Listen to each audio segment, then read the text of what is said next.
Building C on the Santa Ana College campus is our main campus art gallery. In addition to the galleries that we operate in downtown Santa Ana at the Santoro Building, the main campus gallery is a site for changing exhibitions as well as our annual student art show. This is an exhibition of prints that were made at Self-Help Graphics and Art in Los Angeles, which is a community workshop. It was founded in the 1970s, and this collection of prints was purchased by the Laguna Art Museum in the early 1990s in preparation for a large exhibition there in 1995 called Across the Street, Self-Help Graphics and Chicano Art in Los Angeles. That purchase was made with the support of the National Endowment for the Arts, Charlie Miller, and Renee and Norma Molina.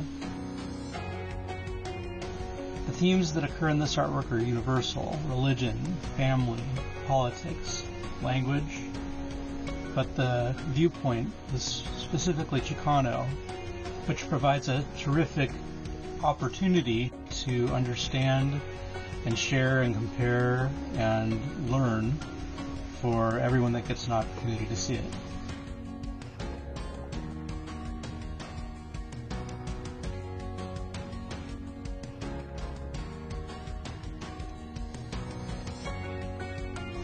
The college is really lucky to have this beautiful gallery space on campus, and we have a program called our Gallery Production class, which allows students the opportunity firsthand to learn how to do a museum or gallery installation, covering everything from choosing colors and painting the walls to how to use the tools and what are the correct tools and methods for placing art on the wall in a professional way.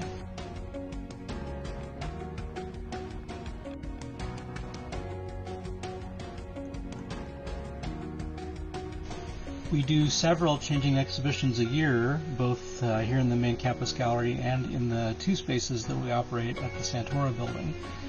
And they range in content from work by local artists to work from some of our alumni or our faculty.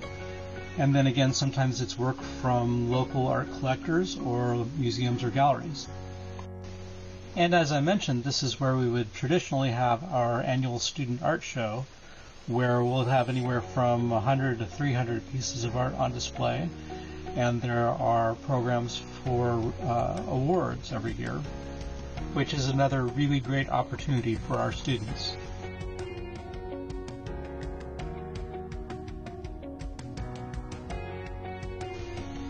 It was very interesting and a lot of fun going through the collection of 75 framed prints that the museum had from their exhibition to pick these 46 that are represented in our gallery here on campus. Some of the work is just beautiful, and a lot of it is very deep. And as I said before, those concepts of family and religion mixed with the other very definitely culturally specific iconography makes it just a really rewarding thing to be able to put together and share with you.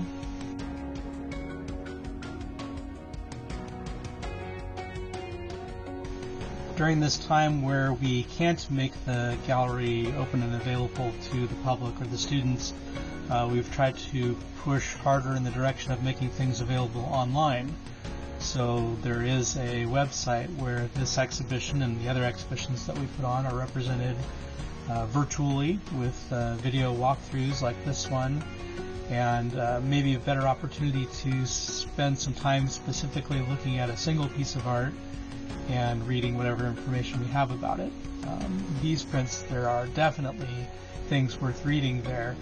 Each of the artists provided a quote, as you can see on some of these wall labels, describing what their thoughts were when they were creating the pieces that we've included here. You can find that website either through the link on our page sac.edu/art or going directly to SantaAnaCollegeArtDepartment.org. We also share photos of our ongoing activities via Instagram at SAC_Art Galleries or on Facebook at SAC Art Galleries.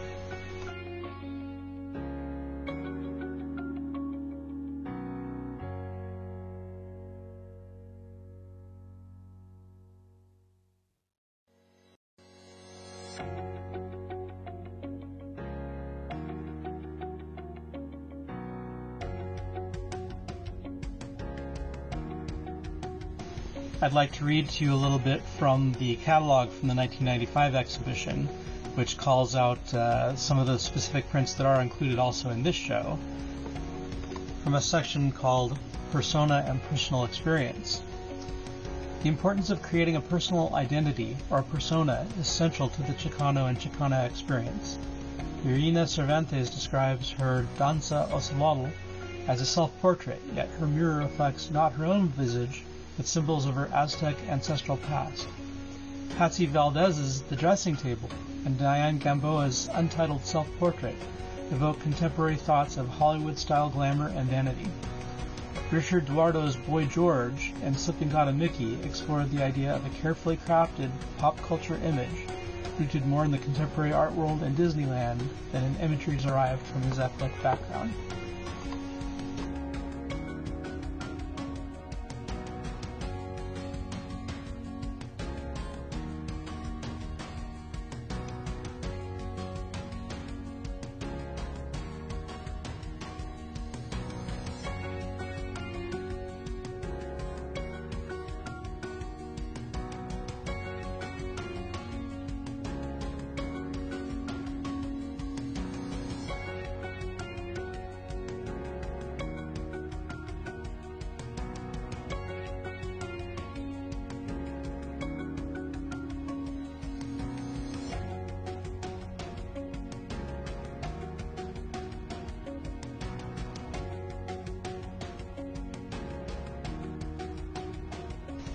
This piece is by a local artist who was known as Magoo, and the quote that he gave with his label reads, "Ancient indigenous people of the Southwest considered America like the back of a turtle, while others thought of the world as being flat."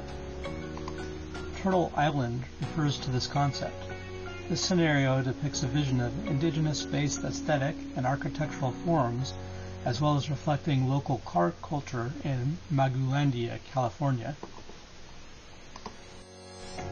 From another section of the exhibition catalog called Living in Two Worlds. Other artists, like Barbara Carrasco, have chosen not to incorporate Mexican imagery in a conscious effort to get away from having a Chicano look. A discussion of the dual nature of Chicano culture must include the issue of the Mexico-U.S. border, the most active international border line in the world. In Border Bingo / Loteria Fronteriza, Victor Ochoa addresses this very critical and sensitive subject with humor and sarcasm. The seriousness of his message, however, has not been lost. By depicting such border stereotypes as the slick, shady vato and the glamour hound Chicana, Ochoa makes explicit the central characters of the border game and the racist attitudes and conflicts surrounding immigration and tourism.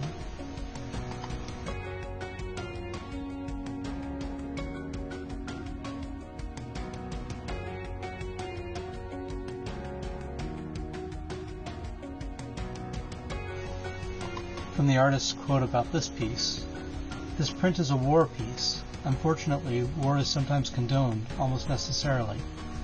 Yet the sadness of battle cannot be ignored. The content of this print is a battle, blood, lives, and sadness. This man is eager to fight, yet there is a sense of gloom. To me personally, the Mexican art tradition deals with the intensity of life, emotion, and color. I feel in my blood all three are very important. It's a gift I cannot ignore. I don't intend to paint Mexican art. It just manifests itself." And the artist for this piece says, "The image of the coyote is a representation of the brujo Don Juan as he is transformed into animal form. This work is an expression of an indigenous epistemological view that considers an alternative reality. Don Juan is presented here as an animal warrior on a mission to preserve and advance Chicano culture." Okay?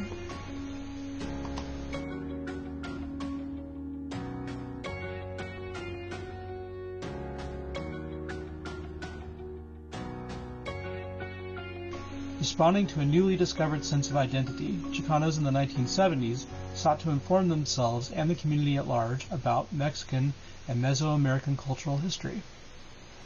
Self-help graphics' role at this time was to provide a physical and spiritual environment conducive to the flourishing of Chicano Latino artists. While creating new imagery for a society in flux, These artists also identified objects that maintained a bond with their Mexican heritage. Being indigenous is Ricardo Duffy's tribute to the staple diet of Mesoamerica with its ties to Mother Earth.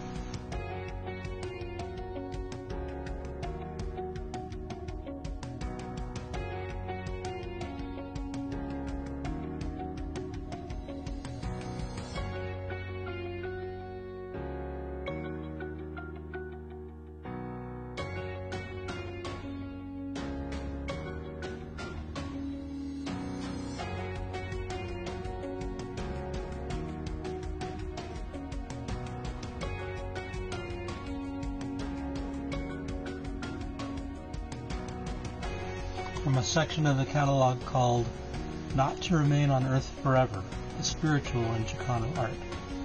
Chicano culture encompassed, for many, a reverent interest in Mexico's ancient indigenous past and the mythology of the Aztec and Mayan pre-Columbian gods. Xolotl guides the sun through the Aztec underworld in Michael M. Esco's print of the same name, while Leo Limon portrays a Mayan woman giving thanks to the moon spirit, Ixchel. David Botello's long-lived creative force depicts several Aztec gods, including Quetzalcoatl, plumed serpent, who represents the creative force, and Tezcatlipoca, the jaguar who lingers in the background as death.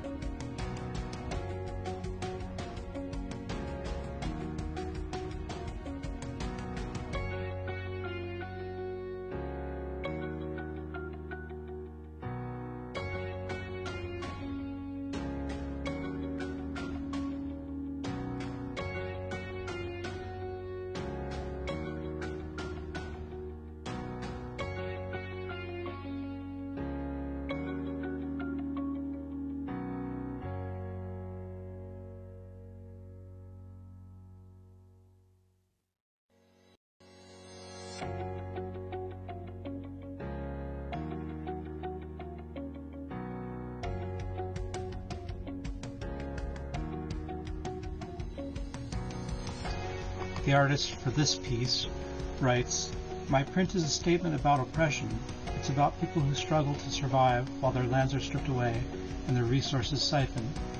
I recently read lyrics to a song which I think most clearly defines my piece. So take a good look at my face. You'll see my smile looks out of place.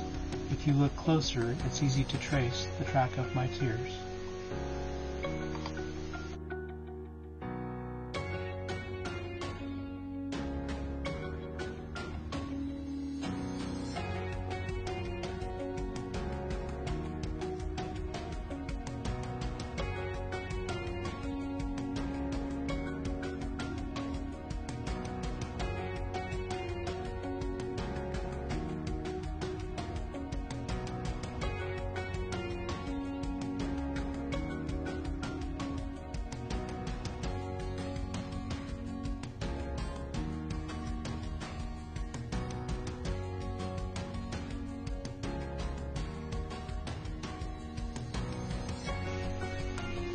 One of the most striking observations is that despite the differences in the stylistic visions of these artists, the prints pulled by them are invariably faithful to their specific visual language, despite limitations in the color range of the prints. For example, there is a direct relationship between printmaking and painting, or between prints and murals, in which the print functions either as a preliminary study or as a completed image.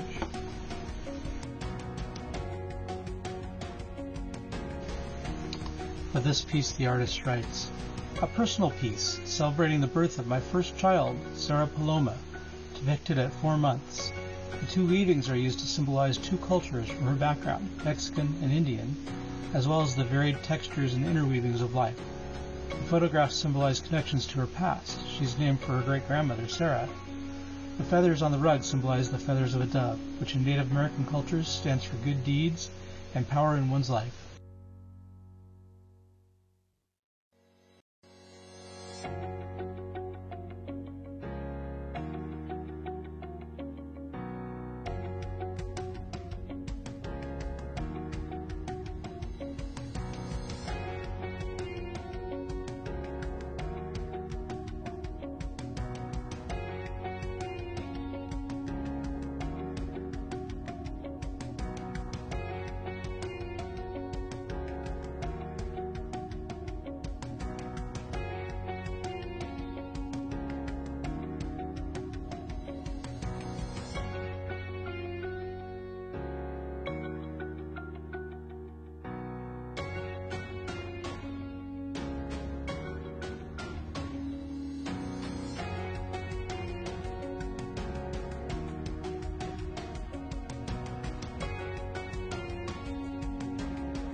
In the artist's quote about this piece, images of duality are present in the mask: sun/moon, fire/water, and life/death. On the forehead are symbols including the yin-yang and the Aztec symbol for movement, Olin, which represent change, turmoil, progress, the times in which we live. The hand glove refers to the Aztec god Xipe, god of springtime, renewal, and regeneration.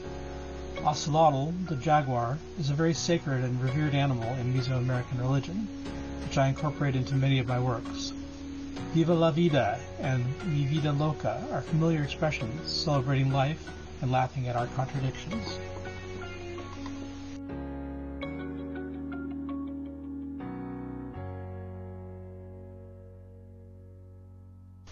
And finally, this piece, called Mexico Frenetico.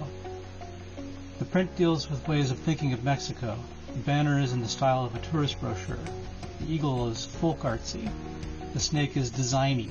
The cactus is just a cactus. The frame is a stream of consciousness field of images, visual, historical, narrative, musical, and sensual, that I associate with Mexico and Mexicanos. The calaveras of Posada accompany the cantaneta on her guitar. Her song of love becomes the lovers in the desert at the bottom of the frame. Hidden behind the eagle is the Virgin de Guadalupe, the unofficial symbol of Mexico. I hope you've enjoyed joining me on this little walkthrough, and I hope you'll take the time to look online at more detailed information, and we'll move out of the video and I'll have a little time for questions and answers if you have any. Hello. Hey, I know at least one of those guys. Hey, Tim. How are you? Great job as usual. Hey, looks very good. Thank you. Congratulations, okay? Thank you. So I guess we'll use the chat for any questions you might have, and then we can address that for a few minutes anyway, if anybody has any, to save on the bandwidth issues there. Let's see.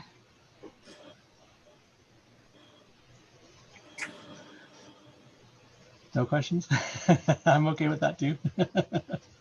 Tim, how long is the exhibition going to last? We took it down today. It's been up since, gosh, I don't remember what month, but it was up for a good 5-6 months. So yeah, the original exhibition was at the Laguna Art Museum in 1995. And the pieces have been in storage since then. So they bought, I think it's close to 150 pieces originally, and they showed 75 of them when they were framed. So I took from those 75, I picked 46 of the ones that I liked and put them in this show. So you see any movement from there? Are you going to take them somewhere else? Well, not at the moment, but they're framed, they're ready to go. I'd love to show them some more. We did a small revisiting show at Laguna Art Museum and showed about 23 of them, I think, a few years ago. First, I did the show at Golden West College when I was curating there. Then the Laguna Art Museum did the small show up on our balcony. And then we just had this show at the college. But, you know, things are changing a little bit at the museum. We're getting a new director, and it maybe in the future we have more opportunity to do some sharing, because I love these pieces. I'd love to see them get out more. Can you hear me? Yeah. How are they received by the public there? Like, you know, in 1995, how were they received in? Well, I wasn't there for the 95 show, but I think it was very well received. You know, they did a nice catalog for it. I guess you could sort of see that. I haven't seen a lot of document. You know, they didn't have digital cameras, so I haven't had a chance to see how the crowd turnout was or anything like that. When we did the small show at the museum, it was very popular. Some of the artists came in as well, which was fantastic. When I did the show at Golden West College, it was the best attended show of the shows that I put up. So I think there really still is an interest. I mean, like I said, I love these pieces. I want to show you, since I've got you here and we've got the time, I'm going to do another quick little screen share just to show you let's see if I can figure out which screen it is. I guess it's this one. We'll try that. Yeah, so this is the website that's going to stay up indefinitely from the exhibition, and it's got the video, another video walkthrough without me talking with some different music, broken up into 3 different ways. Some of the text from the catalog that I was reading from, and then each individual piece with the label with the artist's comments about it. So I would encourage you to take a look at that too. There is a catalog already constructed around these pieces. Yeah, well, from the 1995 show, yeah. I would think it's probably due for a little bit of a update, maybe a new chapter at the front or something. But self-help graphics as an institution is still, of course, going strong in Los Angeles. So when I did the show at Golden West, I actually kept part of the gallery and did some of their current year prints to kind of, play against the older ones to sort of show the new styles versus the styles from the 90s. It's kind of fun. That might be interesting to make a catalog that relates to 1995 to now as a comparative aspect of how art has changed and how it relates to that. But do they give you the rights? You think you have the rights to that? They've been super cooperative with everything that we've done. I've been in touch, and in fact, for the exhibition at the college, if we hadn't been closed, we were talking about trying to have them come down and do some activities with the students. But I would think they would be interested in hearing any kind of proposal for a project. Yeah, okay, that's an interesting proposition. Okay, so I am not your person to the cultural arts. I think that we could tie in maybe this particular proposal with either students from a high school in a comparative aspect of art, how they see things now, that's how they see things there, and maybe get the funding to do that. That'd be an interesting thing. And yeah. So I would say the only thing that would be, yeah, I think the thing from my end that would be that would need to slow things down a little is waiting for us to get a new director, so that they could approve things. but yeah, I think it'd be interesting to talk about for sure. Phil didn't stick around as a director. Yep. So yeah, we're supposed to be more talking about the school, I guess, than the art, even though the presentation was about the artwork. So it's a great opportunity for the students at the college to have this gallery there. We were talking, Arlene and I were talking earlier, we have another gallery at the Santora building downtown Santa Ana. And these opportunities to show their own art or to see art for inspiration and reference and motivation, trying to align things with things that the instructors might want to play off of for classes. Having that space on campus is really a great value. So. Oh. And I guess our time is almost up. Any other questions before we? Yeah. Let's move to the Santora, okay? Let's see if we can move to the Santora building at the gallery. We might be able to do a version there. Marco, did you have a question also? Yeah, how is it received by the students, of this generation, contemporary times, like how do they see these pieces from the 1970s? Yeah, these are mostly 80s, 90s, but yeah, on Santa Ana College campus, we never had it open to students because of COVID, unfortunately. So when I did the show 2-3 years earlier at Golden West College, like I say, it was one of the best attended shows that we had. So I think people are coming in and wanting to see it again. And at the museum, the small version, the 23 print version, was also very popular. Great, thank you. Yeah, definitely, thank you. And I think my email, well, I think there's going to be a way to get messages to me, whether it's through the Boca organization or whatever. But if you have any questions, or you can find the college website and my contact info there. So.